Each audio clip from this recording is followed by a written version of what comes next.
The Chief Justice of the United States Supreme Court, John Roberts, just sent a hidden message to Donald Trump and the Trump regime, a coded message, if you will, in his annual report. The Chief Justice at the end of every year prepares an annual report.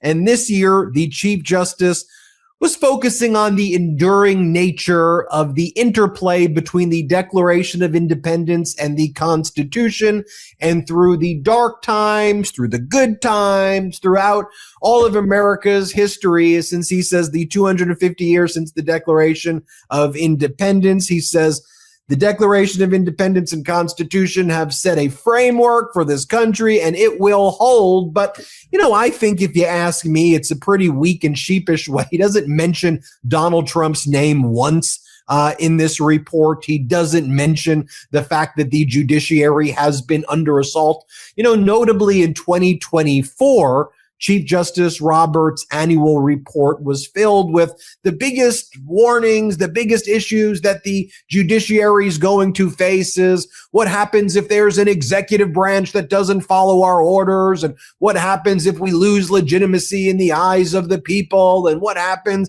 It was all of that, right? And it's interesting because I think the district court judges and most of the circuit court judges have done the right thing in the Trump regime in actually standing up against the fears that Chief Justice Roberts talked about in his 2024 annual report, while the Supreme Court, led by its right-wing supermajority, has been the cowardly ones who, by and large, on about 90% of the bad decisions that they've been making, or so most of their Trump-related decisions have been bad, have resorted to kind of procedural cop-outs that have allowed Donald Trump to declare the status quo is whatever Donald Trump says the status quo is, versus the laws that he violated to implement the status quo. And the Supreme Court has used its shadow docket to do that. So if you read this report, it almost reads like Aesop's fables or like a parable of the cave. And it's like, dude, just explain what the hell is going on right now in this country so the American people can have some level of confidence that you get it. And rather than do this, here it is, 2025 year-end report on the federal judiciary. And here's how it starts.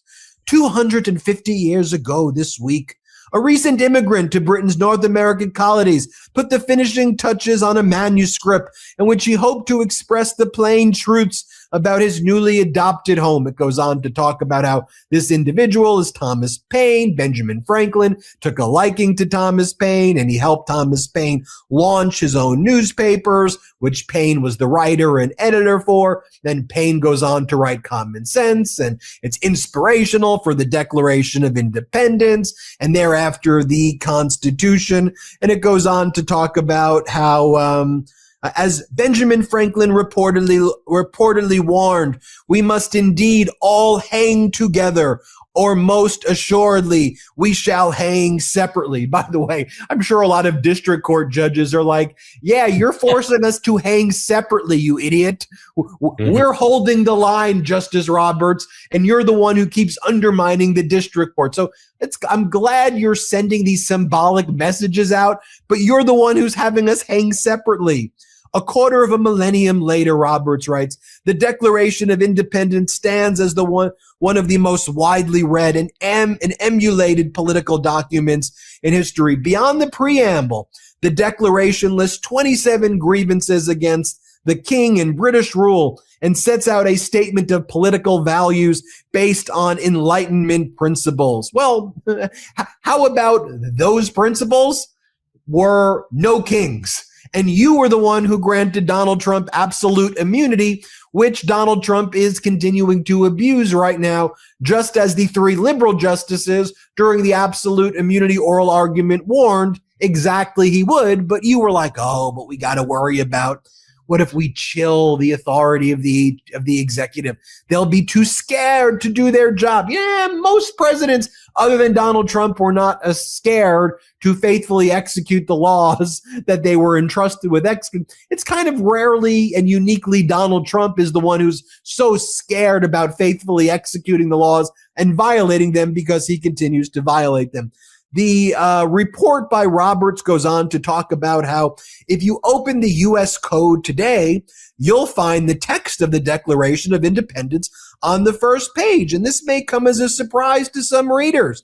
But as Justice Scalia observed, the Declaration consists of aspirations and philosophizing that do not lend themselves to prescriptions of enforcement. I don't know. I mean, they seem to be pretty prescriptive in many senses. Then it goes on to say the connection between the Declaration of Independence and the Constitution cannot be clearer when it comes to the judicial branch. The Declaration charged that George III has made judges dependent on his will alone. And then it says now the Constitution goes on to enshrine this judicial independence.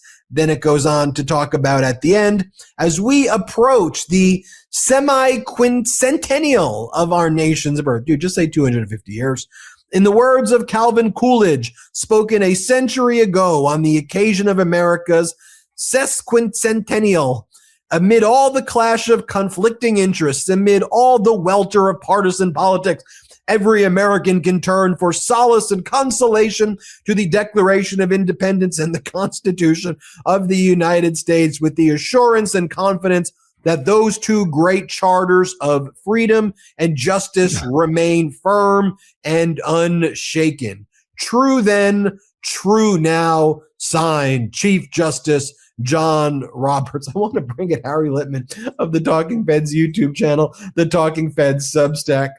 Harry, he's one of the guys who's shaking it. He's one of the guys eroding the foundation of those documents, this absolute immunity ruling. So it seems like this is more, he's sending this message to Trump as though Trump's even going to read this thing, number one. But number two, this seems to be more like therapy for himself. Like, I'm good, right? Like I'm good, right? And then it doesn't even address like anything that's happening in modern. It has these historical parables, but like, just explain what the hell is happening. This is why people, I think, view the Supreme Court as so out of touch. But what do you make of it, Harry? Look, your cynicism is more than warranted. The long list, we talked about the 27 articles of accusation against King George. They're much longer than that against the supermajority. It's all true. On the other hand, these reports and these documents are typically dry as dust and end of year about, the business of the courts, why more money is needed, why it's not nice to threaten. That was the big sort of statement before federal judges' lives. All true. This is an unusual document. We got to start there. Now, it is the 250th anniversary of the Declaration, not the Constitution. That's why we have that word that I'm not sure I could pronounce, so I'll shy away from it. But so there's a reason.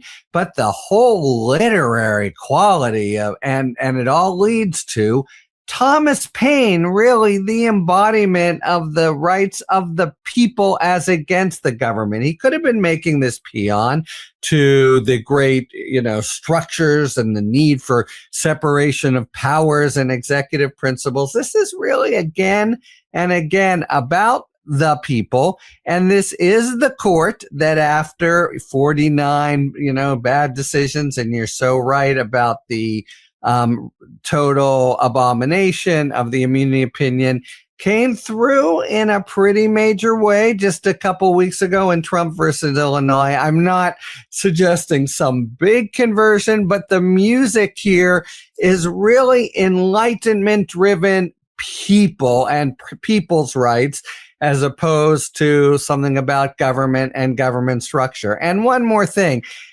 it's not too normal to see Calvin Coolidge quoted in current modern day. He's a pretty obscure president, but how's he quoted? As the words you say. To me, they are, you cannot read them without knowledge of the last, not just year, but even dating back to 2020 and the obvious insurrection. So amid all the clash of conflicting interests, amid all the welter of partisan politics. Now, yes, you and I would say welter of partisan politics.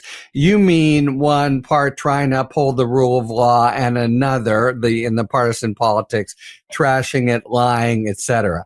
But I don't see what that means except some reference to what's going on. So I'll just say the tone of it, the emphasis on the Thomas Paine vein of American democracy, and the few references to me. Now, you may not credit it, but I think that, this can be read as saying, we know the difference when the whole Constitution and actual Declaration of Independence are on the chopping block, and we will stand up. Maybe a promise they won't keep, etc. But I found the tone of it surprising, especially, again, he generally and Chief Justices generally in these end-of-year reports are so, dry as dust. And this was like elegiac, right? So, maybe I'm a little bit starry-eyed at the beginning of the new year. I'm going to also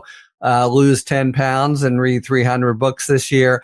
But I can see this report as meaning to at least be balanced and communicate an understanding that when the chips really are down, as Trump clearly would make them if he can, the court knows the difference between flushing the Constitution down the toilet and standing up against him.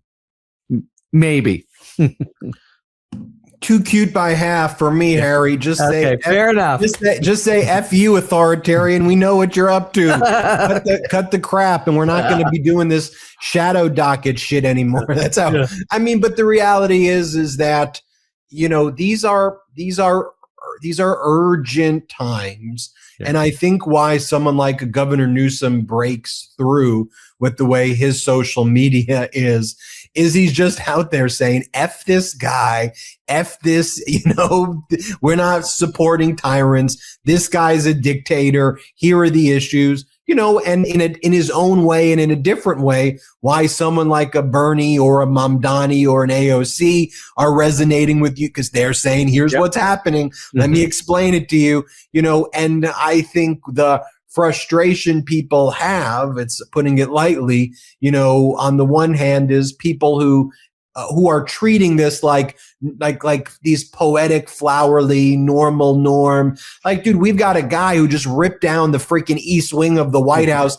to build the Golden Ballroom, who rolled out a red carpet for Vladimir Putin and made. Where do you see the arch? The great arch. Doing an arch in 2 months. He's making our military bend on their knees for Putin. He's bragging about cognitive exams, and you're doing some ode to freaking Thomas Paine, common sense, and the semi-quintessential, perennial. It's like, dude, just speak freaking normal to me and tell me what the hell is going on. I mean, that's just their freaking reality. Like, look, Harry, you and I could speak like that. Like, you want me to go and I could write like that. I can speak like that. But you don't have to. And he chose to because that's not what we're freaking dealing with. And maybe in my advanced poetry, legal, philosophical class that I'll teach one day in the future when times are normal, I'll do that. But right now we got to deal with what we're dealing with. Harry, I'll give you the final word. Verily, verily, Ben. What can I say except to just note what this genre often is, and to say again, Calvin Coolidge. So anyway, maybe hope springs eternal, and it will. Everything you say, of course, the president is irredeemable. I'll just say Trump versus Illinois could have gone the other way. So not completely redeemed, but is there some effort to say, when push really comes to shove, we've screwed you all the way along, but the Constitution's not a suicide pact? Maybe. I'll go with maybe while you go with NFW, and let's bookmark this conversation and bring it back in a year. Yeah, a disclaimer for our audience: Harry Litman clerked for 2 Supreme Court justices. Thanks everybody. Make sure you subscribe to Harry Litman's Talking Feds YouTube channel, Talking Feds Substack, and Talking Feds podcast. Harry really did clerk for 2 Supreme Court justices. Harry's credentials they don't get credentials like that. That's why I get my legal news from Harry. You should all go there as well. Go look up the Talking Feds podcast, Talking Feds Substack, and Talking Feds on YouTube. Thanks, Harry. Thank you. Happy New Year, Midas Mighty. Want to stay plugged in? Become a subscriber to our Substack at MeidasPlus.com. You'll get daily recaps from Ron Filipkowski, ad-free episodes of our podcast, and more exclusive content only available at MeidasPlus.com.